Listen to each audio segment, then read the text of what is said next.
Trucking for a free world. It's been absolutely beautiful weather here. Been getting a ton done on my little cabin.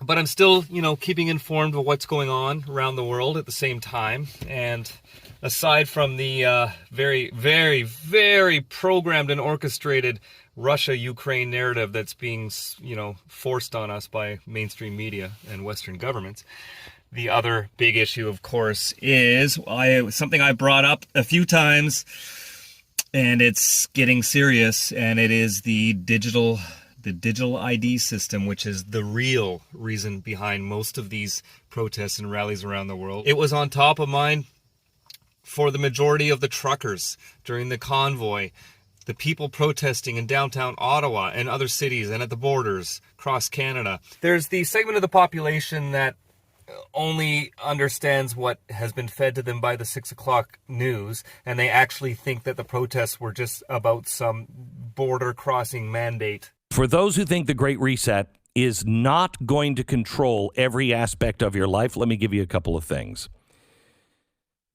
They are now taking the next step to shape global, regional, and industry agendas, end quote, with a new digital ID system. Under the framework, the WEF proposes collecting data from many aspects of people's everyday lives. That's a quote.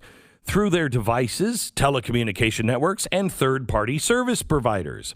The WEF suggests that this data collection dragnet would allow a digital ID. Now listen to this. It's very narrow. It would allow a digital ID to scoop up data on people's online behavior, purchase history, network usage, credit history, biometrics, names, national identity numbers, and medical history. Plus your travel history, social accounts, e-government accounts, bank accounts, energy uses, health stats, education, and I love this one, and more. What's left? Once the digital ID has access to this huge, highly personal set of data, the WEF proposes using it to decide whether users are allowed to, quote, own and use devices, quote, open bank accounts, quote, carry out online financial transactions, quote, conduct business transaction, quote, access insurance and treatment, book trips, still quoting, go through border control between countries or regions, still quoting, access third-party services that rely on social media logins, file taxes, vote, collect benefits, end quote. So, that passport that they gave you, it was so crazy to think that maybe that COVID passport might grow into something exactly like this. People are fighting against the bigger picture here. It has nothing to do with just a border mandate. That's not the issue. The so-called Great Reset is not a conspiracy theory. It is an actual set of concrete proposals being advocated by some very influential people, and including apparently by Prime Minister Trudeau, who clearly alluded to it, referred to it, quoted from it, the Schwab theory, in a speech he gave to the United Nations a couple of months ago. So it's not a conspiracy theory to talk about that. Those are the folks advocating it. I sometimes wonder if the government's not just covering up the WEF scandal here with this endless filibuster, but they also don't want any scrutiny of this grand reset the Prime Minister is now talking about. This idea that he's going to renovate Canadian society to fit his Trudeaupian ambitions. Governments aren't spending billions of dollars for a temporary passport system just for a few weeks. The bigger picture, of course, is getting the infrastructure in place for our new digital IDs and our new cashless society, and everything is going to be controlled. And this is tying into so many different things, including the push for EVs. Of course, it's under the guise of saving the environment, but we all know it has nothing to do with that. I warned several weeks ago about how EVs, which are slowly morphing into autonomous vehicles, are going to be used against us, and the government's going to take control of our freedom to even drive our own vehicles. Sure enough, right in Mr. Biden's infrastructure bill, there is a mandate. All new cars as of 2026 must have a backdoor kill switch installed, so the authorities can take control of your car at the flip of a switch. Boy, when I mentioned that this sort of thing was going to happen and governments would love this kind of control just a few weeks ago, did some of you call me a conspiracy theorist by any chance? You owe me an apology. In fact, most people who called anyone a conspiracy theorist for the last 2 years owes them an apology. Conspiracy theories are now spoiler alerts. Canada is on the cusp of a revolutionary innovation that will transform the way Canadians authenticate themselves online and protect their identity.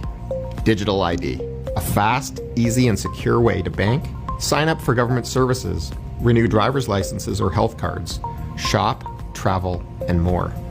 Canada's banks are perfectly situated to help lead the creation of a federated digital ID system between government and the private sector. The World Economic Forum agrees that banks and financial institutions should lead the path forward for digital ID. Banks are highly regulated and trusted. They have advanced cybersecurity and privacy technology, and they have the infrastructure to operate provincially and nationally. A federated digital ID approach can also significantly reduce fraud, save taxpayer money, improve regulatory compliance. Ding, ding, ding, ding, ding, ding. Digital cash could be programmed to ensure it is only spent on essentials or goods which an employer or government deems to be sensible. Holy shit. Now, I'm going to take it one step further for you, Joe, right? So, the vaccine passport infrastructure is in place. Checkpoint Charlie exists everywhere. They bring in digital banking, central banking digital currencies. You've got a scenario now that you're checking in and out everywhere you go using vouchers that are programmed and you can only spend where you're told you can spend them. There's another word for that, man. That's called the Chinese social credit system. And it's all going to be rolled into the next crisis, the climate crisis. Oh, yes, all for the greater good, of course, right? I am going to take the tools we developed during this pandemic crisis to apply them to the climate crisis.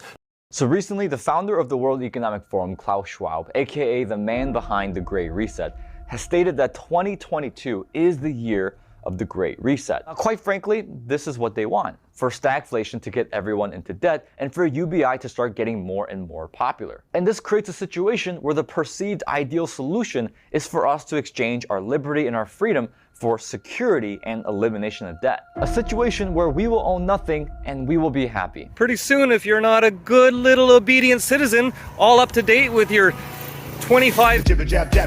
Or maybe you attend a rally or a protest that they don't approve of, suddenly you're not going to be able to buy food, get on a plane, maybe you won't be able to start your autonomous car.